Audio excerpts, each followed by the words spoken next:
백가 씨 사실 뭐 하는 게 다재다능해요. 맞아요. 사진 작가. 아, 네. 그리고 또 대형 카페. 아, 네. 야. 작년에 오픈했습니다. 유명하더라고요. 유명합니다. 아세요? 잘 된대요. 감사합니다. 네. 네, 자연에 이제 5,000평 정도 되는데요. 그래서 5,000평이요? 네, 그래서 이제 경계를 없애는 네, 그런 카페예요. 지금 힐링하는 모습 또 카페도 운영하시고 이런 모습 네네. 너무 좋잖아요. 근데 네. 사실 수년 전에 너무 안타깝게도 네.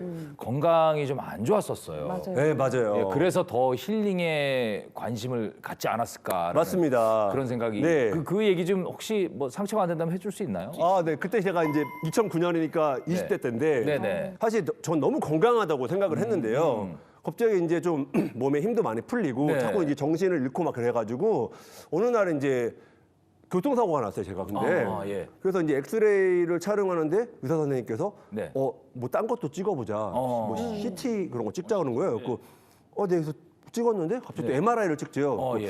그래가지고 한번 찍어봤는데 갑자기 의사 선생님께서 뇌종양이라고. 그래서 저는 그게 뭔지 몰랐거든요. 예. 그랬더니 이제 뭐 머리에 암이 생긴 거다. 근데 좀 커서 네. 빨리 수술을 하셔야 될 것 같다. 그래서 이렇게 저는 그래서 이제 사진을 보여주시는데 네네네. 종양이 진짜 컸어요? 네, 한 테니스공만 하다는 거예요. 와, 엄청 크네. 근데 이제 네. 보통 뇌종양은 개두술이라고 해서 머리를 열고 네. 그 종양을 제거하고 닫으면 되는데 네. 저는 그게 너무 커서 뇌를 감싸고 있는데 수막을 뚫고 그 두개골까지 침투했다는 거예요. 네. 그래갖고 이 뼈도 다 잘라내야 되는 수술이라고 해서 네.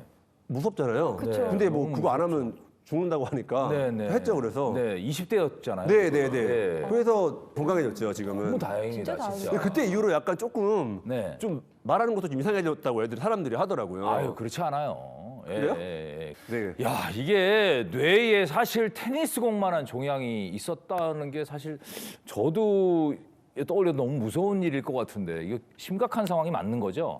이 뇌종양은 이제 종류에 따라 틀리긴 합니다만 이제 이 두개골 안에 네. 이 종양이 자라나는 것입니다. 네. 그런데 이제 두개골은 아무래도 이 뼈로 해골이라는 뼈로 둘러싸여져 있잖아요. 그러니까 이제 두개골 안에서는 이제 팽창할 수 있는 여유 공간이 없어요. 그래서 이제 이 종양이 커지면 이 압력이 상승하면서 이제 두통이나 구토 그리고 막 간질과 같은 이제 증상이 나타날 수 있고요.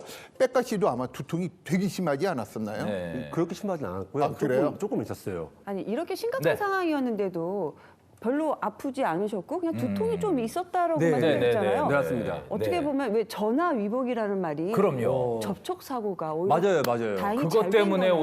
오히려 검진을 받을 수 맞습니다. 있었던 네. 거니까. 예. 선생님 이렇게 전조 증상이 있는 분들이 있는데도 병원을 찾지 않는 분들이 꽤 많으시죠?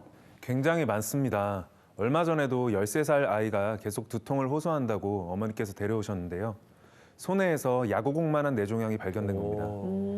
그동안 학업 스트레스 때문에 두통이 온다고 생각해서 방치했던 안타까운 일이었는데요. 두통 증상이 잦아지고 있거나 이상 증세가 느껴지신다면 방치하지 마시고 꼭 병원에 방문하셔야 합니다.